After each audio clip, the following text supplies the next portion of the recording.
ओम शांति।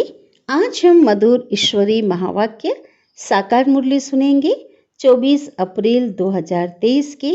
तो आज बाबा ने आत्मा का पाठ पक्का कराया है, जो इस ईश्वरी विश्वविद्यालय का पहला पाठ है। तो ये कहा कि जितना आप अपने को आत्मा समझेंगे और औरों को भी आत्मा समझ करके हम भाई भाई के दृष्टिकोण रखते हुए इस ईश्वरीय ज्ञान को देंगे तो ये ज्ञान का तीर उन्हें लगेगा। लेकिन जब देह अभिमान में आएंगे और आकर के ज्ञान देंगे, बाबा कहते समझाएंगे, तो उन्हें वो असर नहीं होगा।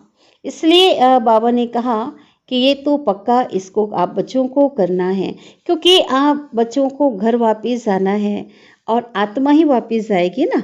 आत्मा ही आई है और आत्मा को ही जाना है। तो देह अभिमान सभी विकारों की जड़ है और देह अभिमान आने से ही जो माया अटैक करती है, श्रीमत को भूल जाते हो। इसलिए बाबा ने कहा ये अभ्यास करो, प्रैक्टिस करो कि मैं आत्मा हूँ। दूसरी बात बाबा ने कहा कि नींद को जीतने वाला बनो, जल्दी सो जाओ और सुबह अमृत वेले जल्दी उठ करके बाबा की याद से कमाई करो, क्योंकि ये जो समय है ना, उस समय आपको कोई डिस्टर्ब भी नहीं करने वाला। हाँ, दिन में तो बड़ा बाबा ने कहा माया का बखेरा है ना, बुद्धि यहाँ वहाँ धंधे की ओर जाएगी, पूरे गोरख धंधे की ओर जाती है ना, तो कई प्रकार की बातें आती है। इसलिए जो समय है, इस समय को मिस नहीं करना है और साथ ही साथ जो है उस पवित्र वेले में बाबा को याद करके कमाई तो करना है और साथ साथ जो है विचार सागर मंथन करो, है ना। जो ज्ञान बाबा से सुना हुआ है, जो मुरली सुनी हुई है, हाँ उसका मंथन करो, मेहनत करो। हाँ, बिना मेहनत का बाबा ने का फल नहीं मिलने वाला है। साथ ही कहा कि आप बच्चे जो है सच्चे परवाने बनो, है ना। शिव समा जो चैतन्य समा है, महाज्योति बाबा के ऊपर क्या हो जाओ, फिदा हो जाओ। जीते जी कुर्बान हो जाओ, जीते जी फिदा हो जाओ। जैसे वो जो पतंगे, कीट पतंगे होते हैं ना, दीपक जो समा होता है, स्थूल दीपक, उस पे जल मरते हैं और कुछ तो दूर से देखते रहते हैं, कुछ फेरी लगा के चले जाते हैं। तो ऐसे इस चैतन्य जो शिव समा पर आप चैतन्य आत्मा परवाने फिदा हो जाओ, है ना। अपनी सब कमजोरियों से को ख़त्म कर दो, कुर्बान जाओ।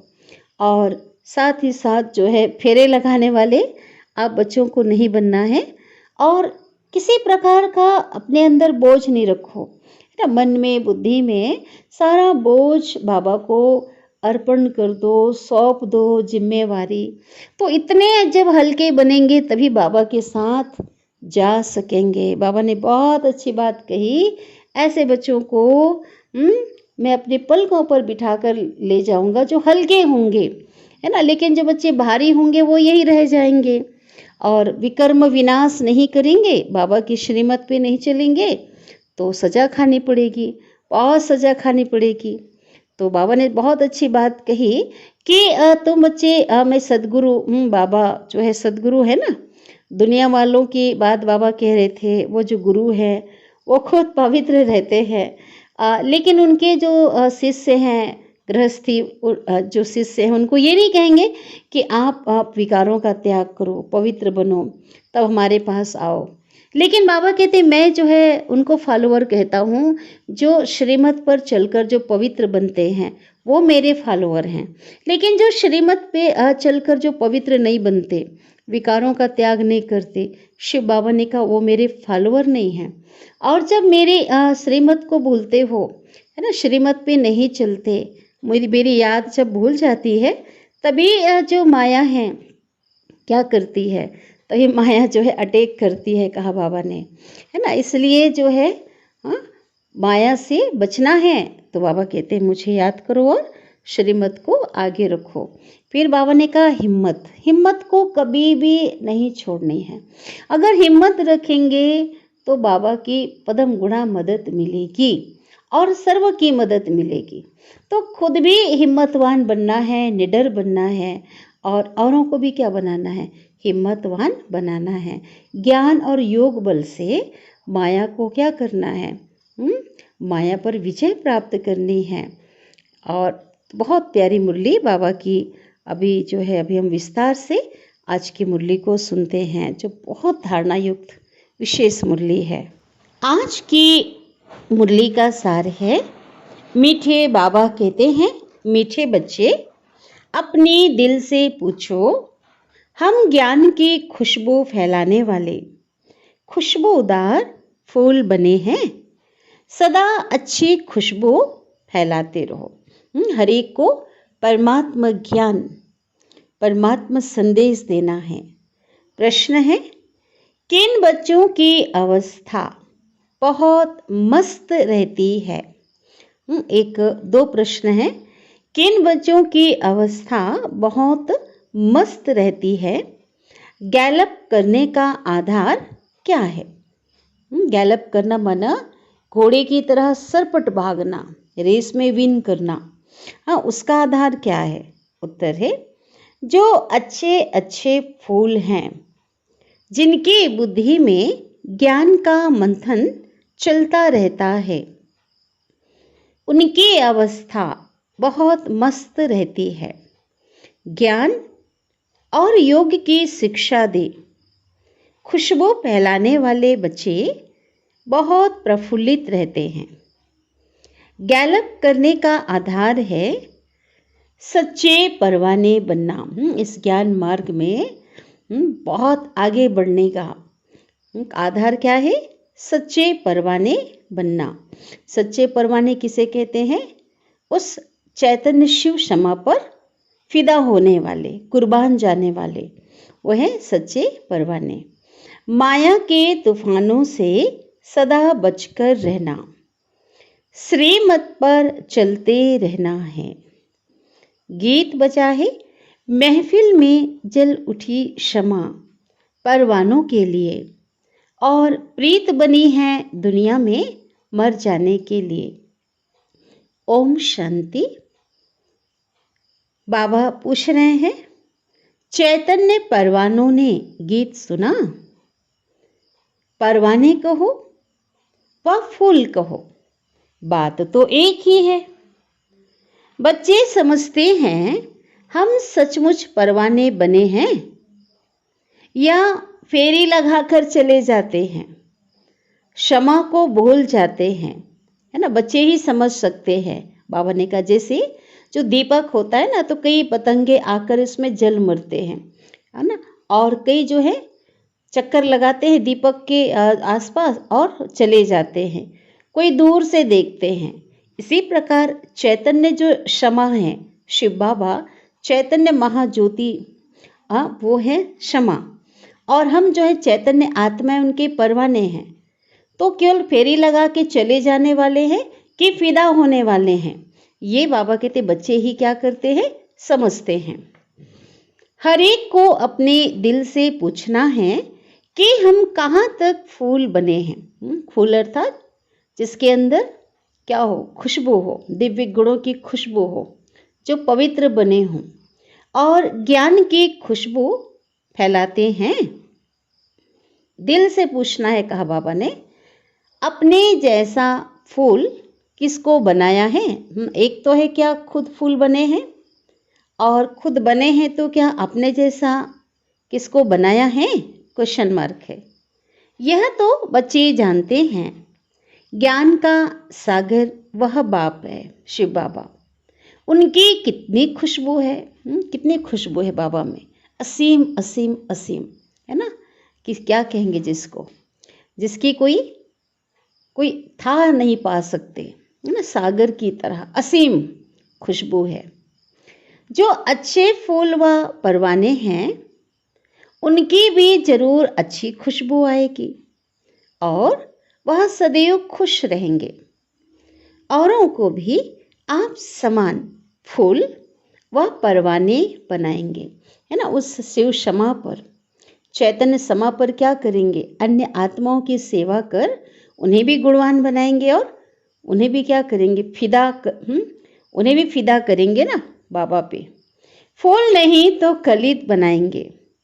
पूरे परवाने वह है जो जीते जी मरते हैं, बलि चढ़ते हैं। बलि चढ़ना अर्थात अपनी कमी कमजोरियों का त्याग करना, देह अभिमान को छोड़ना, यह जीते जी बलि चढ़ना, अथवा ईश्वरी औलाद बनते हैं।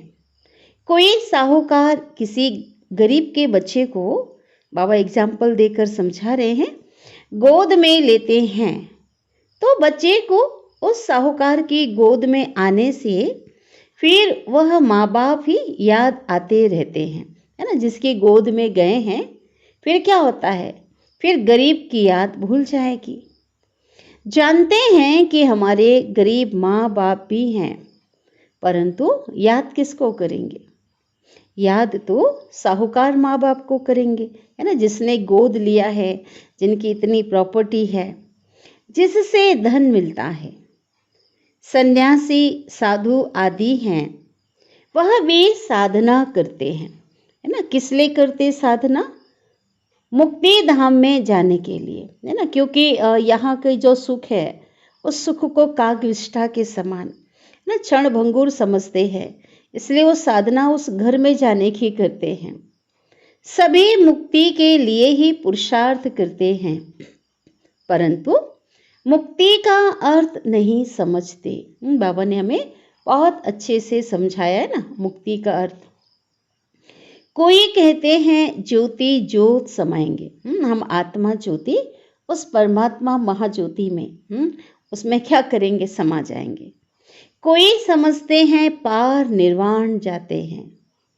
निर्वाण धाम में, निर्वाण धाम अर्थात जहाँ वाणी नहीं है, परम धाम का, शांति धाम का एक नाम निर्वाण धाम है। तो निर्वाण धाम में जाने को, घर तो हर एक को जाना है ना।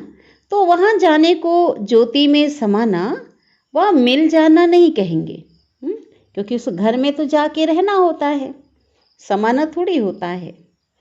यह भी समझते हैं हम दूर देश के रहने वाले हैं। कौन? हम आत्माएं। इस गंदी दुनिया में रहकर क्या करेंगे, हमारा असली घर तो वही है, ऐसा भी वो समझते हैं, इसलिए जाना चाहते। बच्चों को समझाया है, जब कोई से आप बच्चे मिलते हो तो यह समझाना है ना। क्या समझाना है? कि यह बना बनाया ड्रामा है ना, सृष्टि चक्र का ड्रामा का ज्ञान देना है कि कैसे ये जो ड्रामा है ये अनादि अविनाशी है और रिपीट होता है। सतयुग, त्रेता, द्वापर, कलयुग और यह है अभी संगम युग।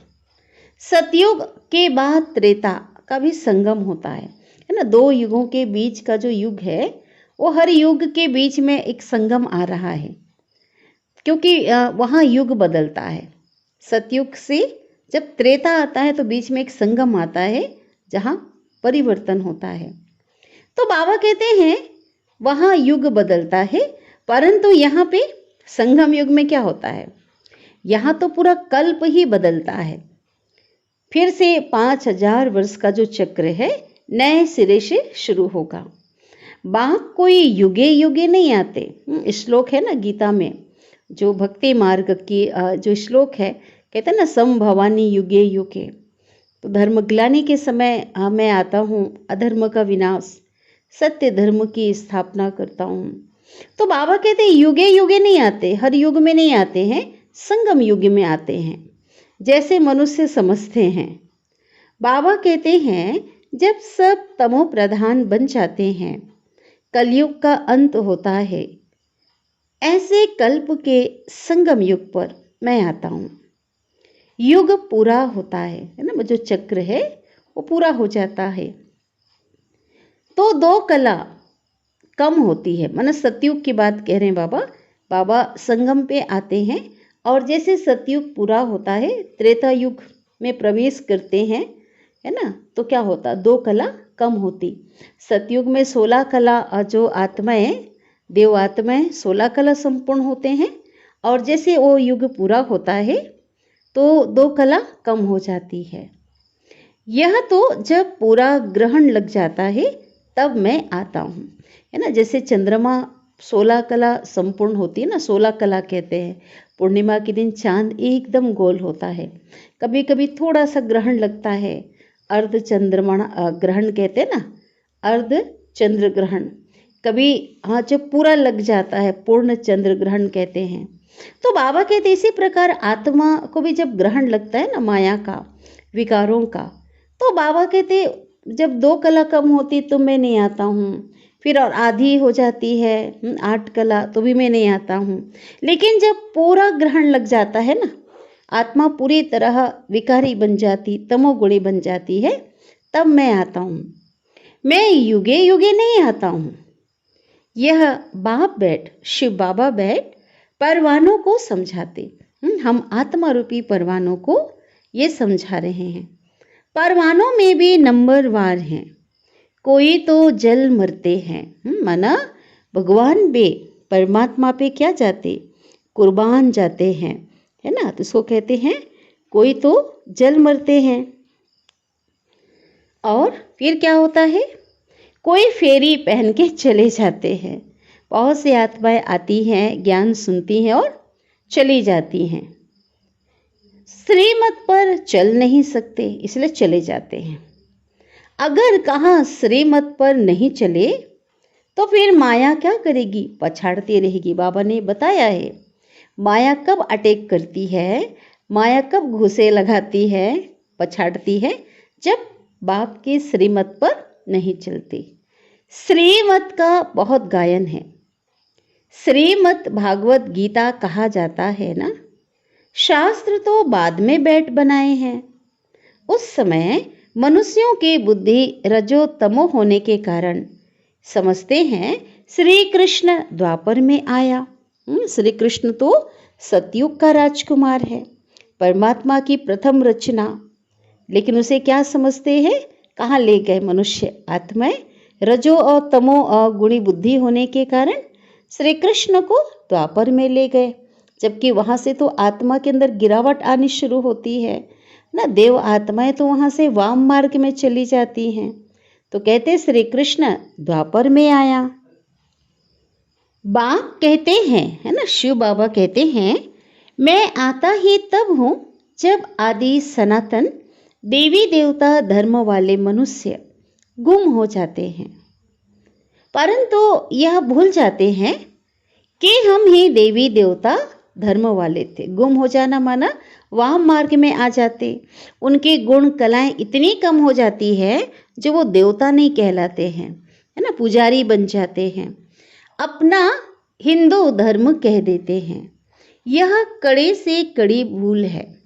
भारतवासी जो देवता धर्म के पुजारी हैं उन्हों से पूछो तुम किस धर्म के हो, तो कहते हैं हम हिंदू धर्म के हैं।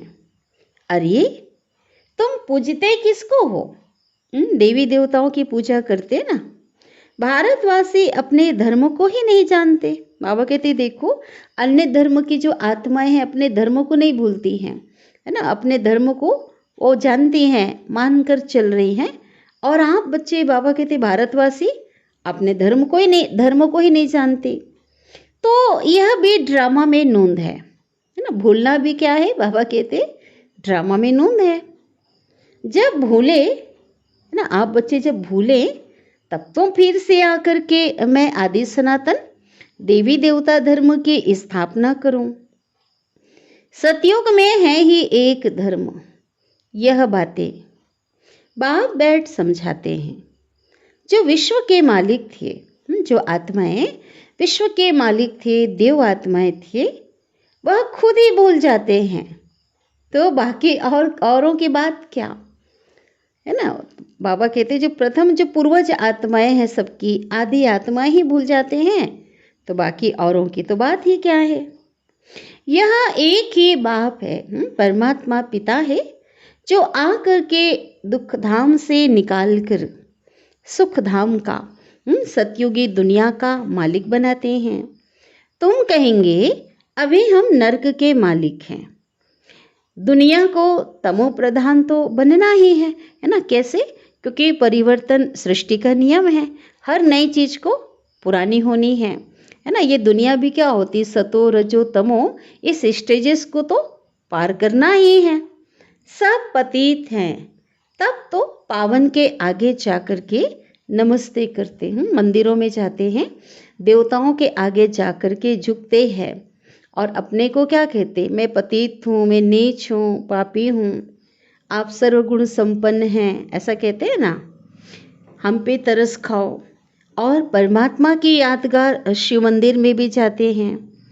मनुष्य सन्यासियों आदि को गुरु बनाते हैं क्योंकि वह पावन है ना। गृहस्थ जीवन में का त्याग किया है, पवित्रता को, ब्रह्मचर्य को अपनाया है, तो उस पवित्रता की भी महत्ता है। उसको वो समझते हैं वो पावन है और समझते हैं गुरु द्वारा पावन नहीं बनेंगे तो सद्गति कैसे होगी। परंतु फॉलो तो करते नहीं हैं। गुरु को फॉलो करते हैं क्या? नहीं करते। गुरु लोग फिर उनको कहते भी नहीं कि तुम फॉलो कहाँ करते हो। गुरु लोग भी नहीं बोलते उनको पवित्र कहाँ बनते हो, ये नहीं कहते हैं, है ना। यहाँ तो बाप क्या कहते हैं। लेकिन इस ईश्वरीय ज्ञान मार्ग में स्वयं परमपिता परमात्मा जो सदगुरु है ना। दुनिया वाले गुरु तो उनको नहीं कहते कि हमें क्यों फॉलो नहीं कर रहे हो, आप क्यों पवित्र नहीं बन रहे हो, आप विकारों को छोड़कर हमारे जैसे पवित्र बनो, ऐसा नहीं कहते। लेकिन बाबा कहते यहाँ जो सदगुरु है, बाबा शिव बाबा, वो कहते हैं अगर तुम पावन निर्विकारी बनते हो तो मेरे फॉलोअर हो। तभी कहते हैं बाबा मेरे फॉलोअर हो। नहीं बनते हो तो तुम मेरे फॉलोअर हो ही नहीं, बाबा ने कह दिया। उच्च गति को पा नहीं सकेंगे, दुर्गति हो जाएगी। सन्यासी ऐसे नहीं कहेंगे कि फॉलो करो, है ना, हमें फॉलो करो, आप भी पावन बनो, नहीं तो सजा खानी पड़ेगी। सन्यासी ऐसा नहीं कहते हैं। यह बाप ही कहते हैं श्रीमत पर चलो। क्यों नहीं कहते सन्यासी? अगर ऐसे सन्यासी भी कहने लग पड़े ना तो उनकी दुकान बंद हो जाए, कौन जाएगा उनके पास। लेकिन यहाँ पर बाबा कहते हैं श्रीमत पर चलो, नहीं तो बहुत बहुत त्राही त्राही करना पड़ेगा। वह तो समझते हैं आत्मा निर्लेप है ना। कौन समझते हैं?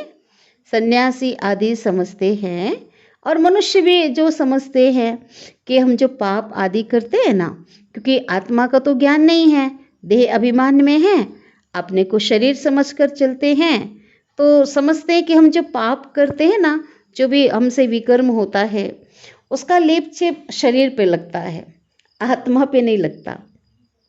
परंतु ऐसी बात तो है ही नहीं। बाबा कहते आत्मा ही सुख दुख देखती है, यह कोई भी समझते नहीं। शिव बाबा बार बार समझाते हैं, बच्चे मंजिल बहुत भारी है, बहुत ऊंची मंजिल है। इस समय तुम पुरुषार्थ करते हो जबकि दुखी हो। कौन सा पुरुषार्थ करते? दुखों से छूटने का, उस सुख की दुनिया में जाने का, पावन बनने का पुरुषार्थ करते हैं। तुम जानते हो सतयुग में हम बहुत सुखी रहेंगे, इतने सुखी रहेंगे कि दुख का नाम निशान भी नहीं होगा। वहाँ यह पता ही नहीं रहेगा कि हमको फिर से दुख धाम में जाना है। इसलिए वर्तमान में इतने मौज में रहेंगे, इतने आनंद में रहेंगे, क्योंकि पता ही नहीं है ना, वर्तमान की जो खुशी बहुत ज़्यादा होगी। अगर देवताओं को पता चल जाए कि फिर से हम नीचे उतरने वाले हैं, फिर तो उनको क्या हो जाए, फिर तो दुखी हो जाए वो। इसलिए बहुत खुशी में रहते हैं, सुख में रहते हैं। तो हम सुख में से आए, कितने जन्म लेंगे कुछ भी नहीं जानते हैं। कौन? देवताएं। अभी तुम जानते हो कि ऊंच कौन ठहरे, सबसे ऊंचा है, ऊंचे से ऊंचा परम पिता परमात्मा। तुम ईश्वर की औलाद होने के कारण जैसे ईश्वर नॉलेजफुल है, ज्ञान का सागर है, तुम भी नॉलेजफुल ठहरे। मालिक के बेटे को क्या कहते? छोटे मालिक। तो हम भी मास्टर नॉलेजफुल ठहरे, है ना। जो ज्ञान बाबा के पास है, हमने भी उस ज्ञान को क्या किया? धारण किया है, हमें भी समझ मिली है, नॉलेज मिली है। अभी तुम ईश्वर के बच्चे हो, प्रैक्टिकल में है बाबा के बच्चे। वैसे तो देखो विश्व की हर आत्माएं भगवान के बच्चे हैं, लेकिन जब भगवान इस सृष्टि पे आया है हमने उसे पहचाना है, उनके बने हैं, तो इसलिए बाबा कहते तुम ईश्वर के बच्चे हो। देवताएं थोड़े ही ईश्वर के बच्चे कहलाएंगे, वो तो दैवी संतान कहलाएंगे, है ना। देवताएं हैं तो भी आत्मा, देव आत्मा है तो वो भी बाबा के बच्चे, लेकिन उस समय उनको एक जो लौकिक पिता है ना, उनकी स्मृति होती है, वो पारलौकिक शिव बाबा को जानते ही नहीं है। इसलिए बाबा कहते वो उस समय ईश्वर के बच्चे थोड़े कहलाएंगे। अभी तुम ईश्वरी औलाद हो, परंतु कैसे, नंबरवार, है ना, एक जैसे नहीं है। कोई तो पूरी तरह सपूत बच्चे हैं, आज्ञाकारी बच्चे, श्रीमत पे चलने वाले, बाबा को बहुत याद करने वाले, और कोई ऐसे हैं कैसे, कोई कम याद करने वाले, कोई ना के बराबर करने वाले, नंबरवार। कोई बच्चे तो बड़े मस्त हैं, समझते हैं हम तो बाबा की मत पर चलते रहते हैं। जितना मत पर चलेंगे उतना श्रेष्ठ बनेंगे। बाप सम्मुख बैठकर, आज हम बच्चों के पास आए हैं, इस साकार सृष्टि में हम बच्चों के सम्मुख बैठ कर के बच्चों को समझाते हैं, बच्चे देह अभिमान छोड़ो, देही अभिमानी बनो, आत्मा अभिमानी बनो, निरंतर मुझे याद करो, इतना याद करो जिसमें कोई अंतर ना हो, श्वासों श्वास मुझे याद करो। परंतु बाबा जानते हैं सदैव याद अभी नहीं कर सकेंगे, याद रहेगी नंबरवार पुरुषार्थ अनुसार। सो भी जो रिजल्ट है ना, किसने कितना याद किया, कितने अपने जीवन में धारणा की, कितनी सेवा किया, तो ये बाबा कहते जो रिजल्ट निकलेगा ना इस ईश्वरी पढ़ाई की, वो अंत में निकलेगी। बाबा तो है ही सुखदाता, ऐसे नहीं कि दुख भी बाप ही देते हैं। पहले तो ऐसा समझते थे ना कि सुख दुख वही देता, लेकिन अब ऐसा नहीं कहेंगे, क्योंकि बाबा तो दुखों को हरने वाला है ना। दुख हम पाते हैं अपने कर्मों से, माया रावण जो है वो हमें दुख देते, विकारों से ही दुख मिलता है। बाप कभी अपने बच्चों को, परमात्मा पिता कभी भी अपने संतानों को दुख नहीं देते। बच्चे तो अपने उल्टी चलन से, अपने कर्म से दुख पाते हैं। बाप है ही सुख का सागर, वो दुख दे नहीं सकते। कहते हैं भगवान से मनुष्यात्माएं प्रार्थना करते, पुकारते हैं, कहते हैं भगवान बच्चा दे दो। किससे मांगते हैं? भगवान से। तो हमारा जो कुल है ना वृद्धि को पाएगा। बच्चे को बहुत प्यार करते, बच्ची की मांग नहीं करेंगे, बच्चा दे दो, बेटा दे दो, है ना। कुल का दीपक है, हमारी कुल की वृद्धि होगी। बाकी दुख तो सभी अपने कर्मों का पाते हैं। अब भी बाप तो बच्चों को बहुत सुखी बनाते हैं। कहते हैं श्रीमत पर चलो, आसुरी मत पर चलने से तुम दुख पाते हो। बच्चे बाप और टीचर अथवा बड़ों की आज्ञा अगर नहीं मानते तो दुखी होते हैं, है ना। लौकिक दुनिया में भी बड़ों की आज्ञा ना मान करके मनमत परमत पे चलेंगे तो उल्टा कार्य करेंगे। इसी प्रकार इस अलौकिक दिव्य जीवन में भी माता पिता और टीचर बड़ों की आज्ञा नहीं मानने से दुखी होते हैं, दुखदायी खुद बनते हैं, माया के बन पड़ते, ईश्वर को छोड़ करके माया के मुरीद बन पड़ते। ईश्वर की मत तुमको अब ही इसी समय संगम युग पर मिलती है। ईश्वर ही एक बार संगम युग में आकर के मत देते। कौन सी मत? श्रीमत।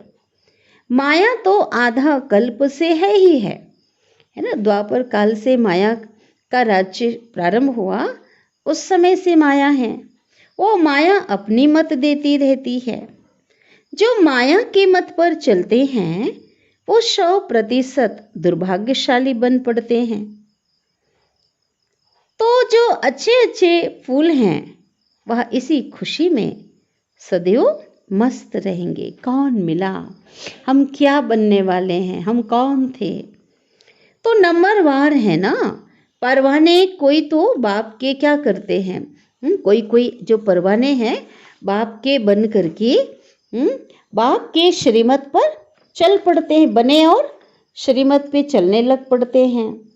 और अक्सर करके गरीब बच्चे ही अपना पूरा पोता मेल लिखते हैं, हिसाब किताब, है ना। पहले साकार में भी ऐसा लिखा करते थे, अभी भी कई बच्चे होंगे गुप्त रीति से, है ना। कितना हमें मिलता है, हम क्या करते हैं, कितना खर्च करते हैं, कहाँ लगाते हैं, है ना। तो ये पूरा जो सच्चा सच्चा पोता मेल ना सच्चे बच्चे ही लिखते हैं। साहूकारों को तो डर रहता है, अपना पोता मेल जो है वो नहीं लिखते कि हिसाब बाबा को नहीं बताते थे, है ना, कि कितनी संपत्ति हमारे पास है, हमें कितना मिलता है, हाँ कितना हम कहाँ कहाँ यूज़ करते हैं। क्यों नहीं बताते? क्योंकि उनको डर रहता है कि कहाँ हमारे पैसे ना ले लेवे। तो बाबा कहते उनके पैसे हम क्यों लेंगे। साहूकारों के लिए तो बड़ा मुश्किल है, उनकी बुद्धि तो धन संपदा में फंसी हुई है। तो शिव बाबा कहते हैं मैं गरीब निवाज हूँ, दान भी हमेशा गरीब को ही किया जाता है। तो जो सुदामा की कहानी है ना, बाबा कहते इसी समय की बात है। ऐसा नहीं कि जहाँ कृष्ण था, कृष्ण के साथ कोई सुदामा होगा, कोई गरीब ब्राह्मण होगा, नहीं। सतयुग में तो सभी देवात्माएं होते हैं, वहाँ कोई गरीब नहीं। राजा प्रजा सभी बहुत धनवान होते हैं, संपन्न होते हैं। तो जो सुदामा की जो कहानी है ना, इसी समय संगम युग की बात है। तो बाबा के जो बच्चे हैं, गरीब बच्चे हैं, साधारण बच्चे हैं, तो वो भी चाहते हैं हमारा भी कड़ा दाना लग जाए, हम भी सफल करें। तो वो क्या करते, चावल चपटी ले उनको महल दे दिए। वो भी बाबा के घर अपना का क्या लाते हैं, है ना, कुछ मुट्ठी भर चावल लेकर आ गए, पोटली बना कर लाया, बाबा के मधुबन भंडारे में पहुंचाते हैं, बाबा के घर में लाते हैं। तो बाबा कहते तुम हो गरीब, समझो कोई के पास 25-50 रुपया है, उनमें से 1-2 आना दे देते हैं और साहूकार 50,000 दे तो भी इक्वल हो जाता है। अगर किसी के पास है ही 50 रुपया, उसमें से बाबा कहते थोड़ा भी देता है तो और जिसके पास बहुत ज़्यादा है ना, वो अगर हजारों रुपए दे तो दोनों का एक बराबर हो जाता है। इसलिए गरीब निवाज कहा जाता है। साहूकार लोग तो कहते हैं, है ना, उनको जब बुलाया जाता, निमंत्रण दिया जाता बाबा के घर में आने का, है ना, ईश्वरी ज्ञान प्राप्त करने का, तो वो लोग क्या कहते, हमको फुर्सत ही नहीं मिलती, है ना, धन कमाने में फुर्सत ही नहीं है, क्योंकि उन्हें पूरा निश्चय नहीं है ना।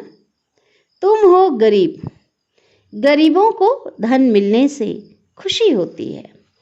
बाबा ने समझाया है, यहाँ के जो गरीब हैं, अभी जो विश्व के मालिक थे देवता हैं, वो आज अभी साधारण गरीब बन गए। तो यहाँ के जो गरीब मेरे बच्चे हैं वो वहाँ साहूकार बन जाते हैं सतयुग में, और इस दुनिया के जो साहूकार हैं ना, वहाँ गरीब बन पड़ते हैं। कोई कहते हैं हम यज्ञ का, कई बच्चे क्या कहते हैं, जब सेवा की बात आती है तो कहते हैं हम यज्ञ का ख्याल रखें कि अपने कुटुंब का रखें, अपने परिवार का रखें। ऐसे ऐसे भी बच्चे थे और है भी आज भी, कहते हैं अपने परिवार का ख्याल रखें कि जो ईश्वरी यज्ञ का रखें। तो बाबा क्या कहते ऐसे बच्चों को, बाबा कहते तुम तो अपने कुटुंब की ही अच्छी संभाल करो, है ना, कहते हैं उनका ही संभाल करो, तुम्हारा पैसा हमको नहीं चाहिए, यज्ञ को तुम्हारी ज़रूरत नहीं है, तुम तो उनका ही संभाल करो। जब ऐसी भावना तुम्हारे अंदर है ना, उनका सफल भी नहीं होगा। अच्छा है जो तुम इस समय गरीब हो, बाबा कहते साहूकार होते ना तो बाप से पूरा वर्षा ले नहीं सकते। सन्यासी ऐसे नहीं कहेंगे, वह तो पैसे लेकर के क्या करते, सन्यासी पैसे लेकर के अपनी जागीर बनाते रहते हैं। शिव बाबा थोड़े ही बनाएंगे। यह मकान आदि सब तुम बच्चों ने अपने लिए बनाए हैं। बाबा कहते हैं मैं तो निराकार ज्योति स्वरूप हूँ, मैं अपने लिए थोड़ी बना रहा हूँ। आज बेहद का घर मधुबन में बाबा का घर बन रहा है ना। सेंटरों पर जो सेंटर बनते हैं किसके लिए? बच्चों के लिए। वही आकर पढ़ाई करते हैं, उनकी पालना होती है। यह किसकी जागीर नहीं है, बाबा कहते यह तो टेम्पररी है ना, क्योंकि अंत के समय में बच्चों को यहाँ आकर के रहना है। क्या कह रहे बाबा? अब जितने भी बन रहे हैं ना बाबा के घर में, अभी भी जाकर देखेंगे, और ज़मीन खरीदी जा रही है, मकान पे मकान बने जा रहे हैं। विनाश काल के समय बाबा के बच्चे, अधिकांश बच्चे कहाँ चले जाएंगे? आबू पर्वत पे होंगे ना, उस घर में विश्राम करेंगे, शरण लेंगे। तो अंत के समय यहाँ आकर के रहना है, और वहीं संपन्न स्थिति को पा करके अपने पार्थिव शरीर का क्या करेंगे? त्याग करेंगे। ऊंचे पहाड़ों पे हमारा यादगार भी यहाँ है, तो पिछाड़ी में आ करके यहाँ विश्राम लेंगे, बाबा के पास भागेंगे। अंत के समय, विनाश काल के समय अनेक आत्माएं कहाँ भागेंगी? बाबा के पास। लेकिन समय के अनुसार उनको टचिंग होगी, है ना, तो उसका भी तो कौन भागेंगे? बाबा कहते जो योग युक्त होंगे उन्हों को मदद भी मिलेगी, है ना, ऐसा साधन मिल जाएगा वहाँ जाने के लिए। और जो योग युक्त नहीं होंगे ना, वो किसी न किसी कारण से कोई व्यवधान आ जाएगा, कोई समस्या आ जाएगी, वो जा नहीं पाएंगे। बाप की बहुत मदद मिलती है। तुम जानते हो, हमको यहाँ बैठ विनाश देखना है ना। साक्षी होकर बाबा कहते जो बहुत योगी आत्माएं होंगे ना, वो एक स्थान पर बाबा के घर में, बेहद के घर में बैठकर दिव्य दृष्टि से पूरे विनाश के दृश्य को साक्षी होकर देखेंगी, साकाश देंगे। जैसे शुरू में बाबा ने तुम बच्चों को बहलाया है ना, दिव्य दृष्टि दे करके बाबा ने बहुत बहलाया, क्योंकि शुरू ज्ञान उतना क्लियर नहीं था ना जितना कि आज क्लियर है। तो उनको क्या कहलाया? बाबा ने बहलाया। तो पिछाड़ी वालों का भी हक है ना, तो आदि सो अंत। तो उस समय ऐसे फील करेंगे, ऐसे महसूस करेंगे, बाबा कहते जो योगी बच्चे हैं, सच्चे बच्चे हैं, है ना, पवित्र ज्ञानी बच्चे हैं। तो वो बच्चे क्या समझेंगे? ऐसा अनुभव करेंगे जैसे हम यहाँ नहीं हैं, हम तो स्वर्ग में बैठे हैं, बहुत नज़दीक होते जाएंगे। हम तो समझते हैं हम यात्रा पर हैं, है ना। अभी भी हमारा देखो, इस संगम युग में हम सभी बाबा के बच्चे रूहानी यात्रा पर हैं। हमारी यात्रा भी खत्म नहीं हुई है, थोड़ी समय बाद विनाश होगा।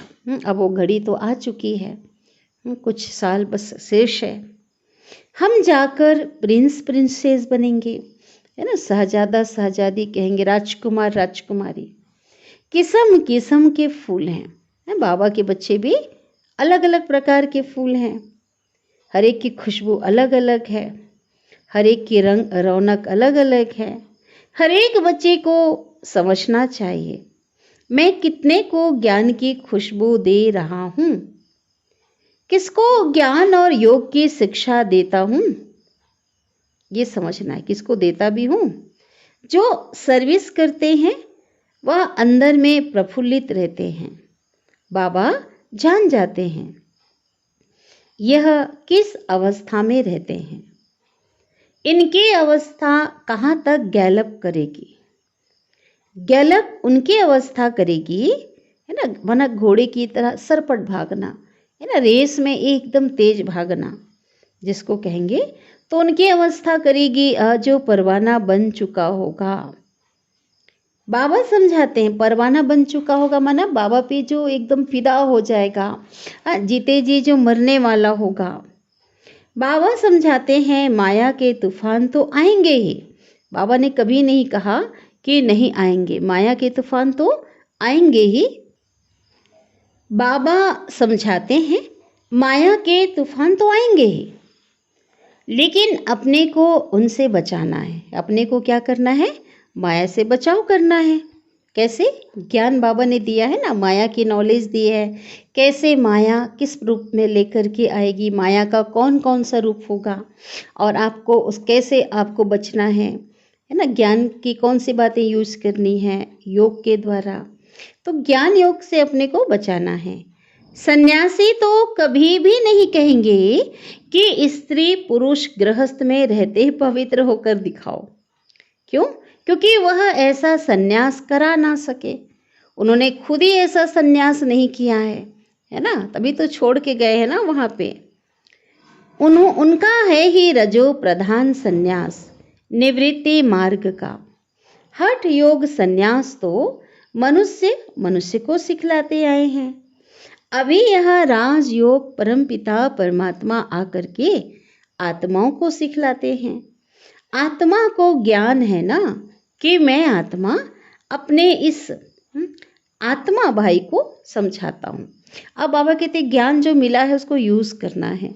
अब ज्ञान मिला ना, मैं भी आत्मा हूँ, सभी आत्माएं हैं।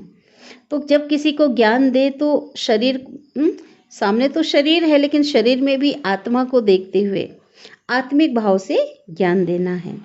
जैसे परमात्मा पिता हम आत्माओं को, हम बच्चों को समझाते हैं, हम भी आत्मा हैं, बाबा हमको सिखलाते हैं, हम फिर इन आत्माओं को समझाता हूँ।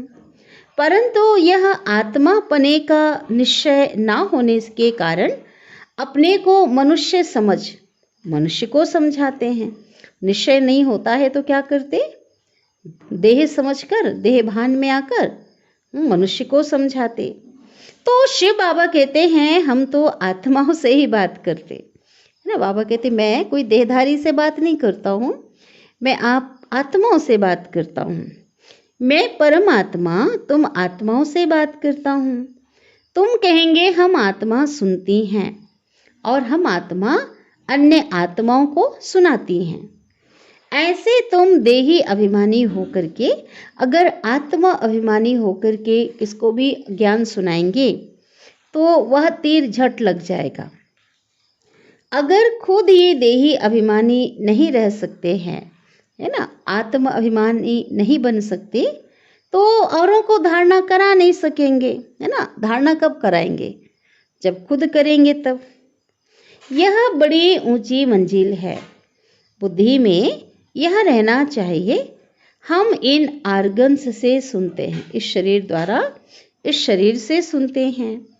बाबा कहते हैं हम आत्माओं से बाबा कहते हैं हम आत्माओं से बात करते हैं।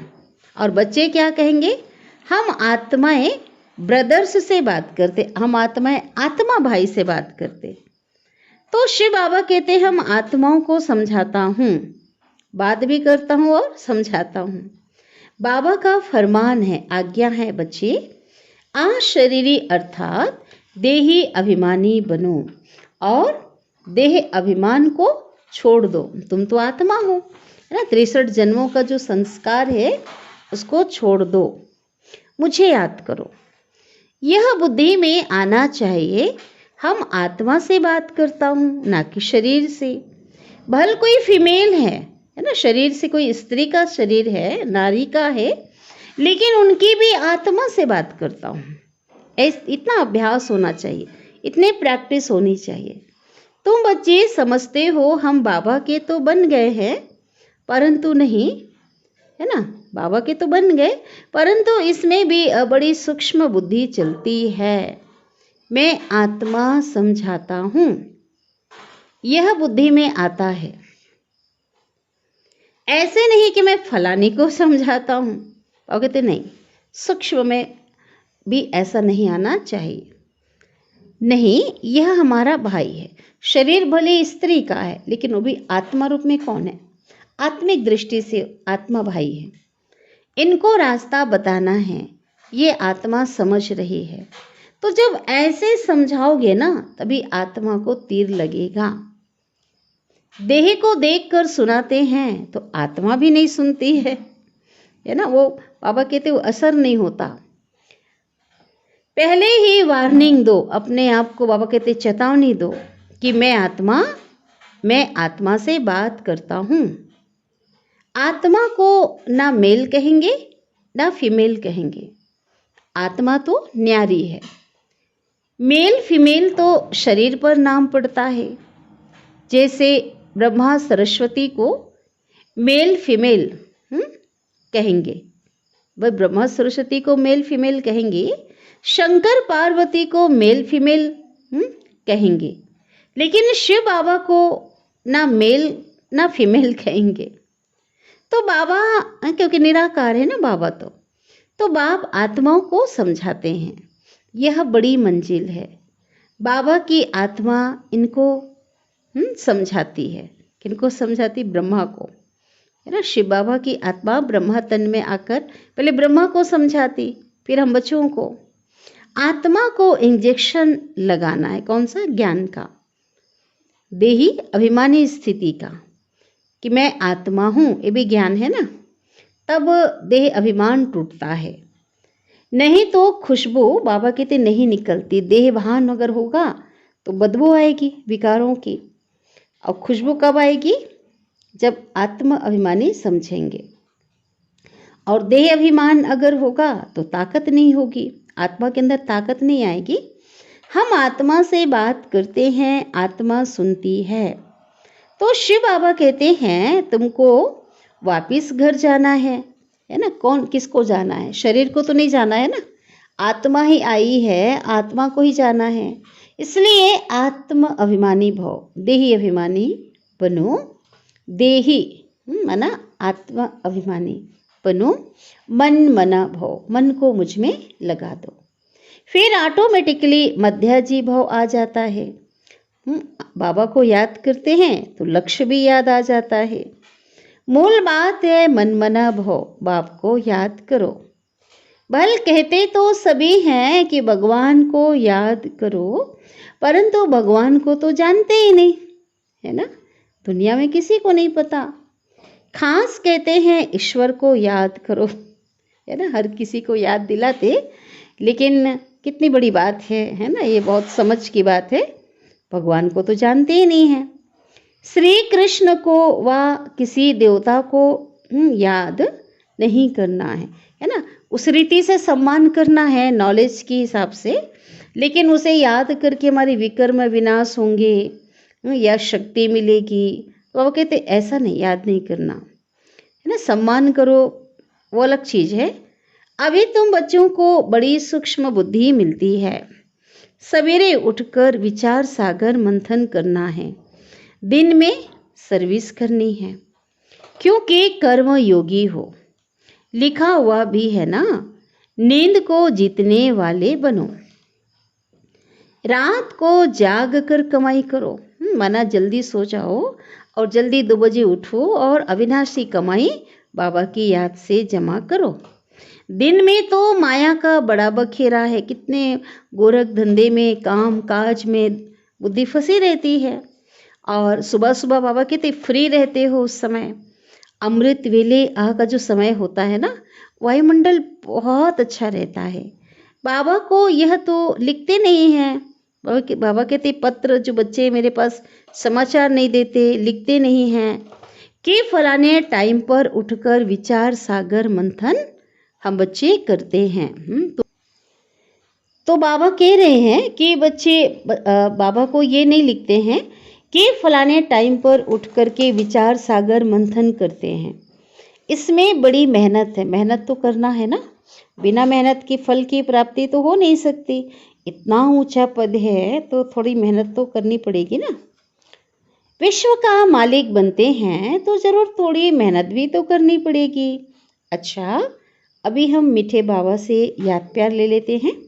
मीठे मीठे सिकिलधे बच्चों प्रति माता पिता बाप दादा का याद प्यार और गुड मॉर्निंग। रूहानी बाप की रूहानी बच्चों को नमस्ते। और हम रूहानी बच्चों की रूहानी माता पिता बाप दादा को याद प्यार, गुड मॉर्निंग और नमस्ते। शुक्रिया बाबा, शुक्रिया आपका दिल से पद्मा पदम गुणा शुक्रिया। धारणा के लिए मुख्य सार, पहली पॉइंट, देही अभिमानी बनने की मेहनत करनी है। आत्म अभिमानी बनने की मेहनत करनी है। हम आत्मा भाई से बात करता हूँ। आत्मा बोलती है, आत्मा इन आर्गन से, इन कानों से सुनती है। यह अभ्यास करना है, इस शरीर के द्वारा सुनती है। दूसरी पॉइंट है, उच्च गति के लिए पावन निर्विकारी बनना है और जीते जी मर करके पूरा परवाना बनना है, फिदा होना है। सतगुरु बाबा वरदान दे रहे हैं, एक हिम्मत की विशेषता द्वारा सर्व का सहयोग प्राप्त कर आगे बढ़ने वाली विशेष आत्मा भव, है ना। भगवान भी जो हिम्मत करते, ऐसे बच्चों को बाबा भी मदद करते। कहते ना, हिम्मते बच्चे मददे बाप, हिम्मते मर्दा मददे खुदा। तो बाबा ने कहा, बाबा तो मदद करते हैं, लेकिन सभी का सहयोग उन्हें मिलता है और वो आगे बढ़ते जाते हैं। विस्तार है, जो बच्चे हिम्मत रखकर निर्भय होकर, निर्भय माना बिना डर का, निडर बन करके आगे बढ़ते रहते हैं, उन्हें बाप की मदद स्वतः मिलती है। हिम्मत की विशेषता से सर्व का सहयोग मिल जाता है। इसी एक विशेषता से अनेक विशेषताएं स्वतः आती जाती हैं। एक कदम आगे रखा, माना हिम्मत का एक कदम आगे रखा और अनेक कदम सहयोग के अधिकारी बने। तो इसी विशेषता का औरों को भी दान और वरदान देते रहो, माना अन्य आत्माओं के डर को भी खत्म करो, उन्हें भी निर्भय बनाओ, निडर बनाओ। बाबा कहते, और अर्थात विशेषता को सेवा में लगाओ, वरदान देते रहो तो विशेष आत्मा बन जाएंगे। स्लोगन, बुद्धि से इतने हल्के रहो, बुद्धि से इतने हल्के रहो जो बाप अपनी पलकों पर बिठाकर साथ में ले जाए। कितना हल्के कैसे रहना है, वरना किसी भी प्रकार का कोई बोझ ना हो, है ना। सारी बातें बाबा कहते खत्म करो, बाबा को सौंप दो, एकदम बिल्कुल मन और बुद्धि से बिल्कुल हल्के रहना। किसी प्रकार का विकार का ना होना, कोई चिंता नहीं होना, है ना, कोई बोझ नहीं होना। सबको क्या करो, हल्के कब रहेंगे, बाबा को उस जिम्मेवारी का बोझ दे दो और हल्के बन जाओ, श्रीमत पे चलो तो बाबा अपने साथ ले जाएंगे पलकों पे बिठाकर। तो बहुत मीठी प्यारी हमने बाबा की वाणी अभी सुनी। अच्छा, ओम शांति।